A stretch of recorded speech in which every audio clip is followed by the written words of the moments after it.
Managers of Reddit, what is the most unprofessional thing an employee has done that resulted in an immediate termination? I had to send a guy to a remote gas/petroleum refinery site for an inspection. Previously he had been reliable on most occasions. However, on this occasion he never showed up for the pre-drug/alcohol test the day before he had to fly out and gave me a long-winded excuse basically blaming his car troubles. At this point I would have gone myself to site, however I was just back from a bone graft to my collarbone, so I wasn't going anywhere. The director made the final decision to send him anyway against my recommendations. We flew him to site to do his on-site induction, where he would do the DNA test anyway. Partway through his induction he got up and left.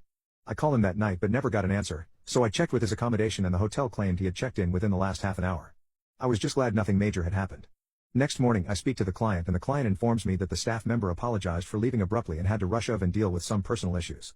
I don't press it any longer. 2 hours goes by and I get a call from the client stating that they've kicked him off site because they found him asleep on site, and when they woke he became extremely aggressive. The client is furious about this and says we're a cowboy of an operation for sending someone like this and to fly someone up the next day to finish the job. That night we have a conference call with the client stating that we're no longer going to be working for them due to this issue, costing our company roughly $1 mil from the loss of the contract. We bring him the day after he flies back to ask about his actions. I'm supposed to head this up and get his side of the story, except before we even get into really discussing things my director asks, if we are to drug test you today would you fail? He answers yes, and he was told Hess being terminated instantly. He starts yelling at the top of his lungs and blaming his actions on everyone else. I told him he needs to leave straight away or police will get called. He does. He leaves. Then for the next month our admin receive emails about how I'm terrible at my job and I should be fired for not listening to his problems, which he had never spoken to me about. So yeah, that was the day I fired my brother and found out he was addicted to meth.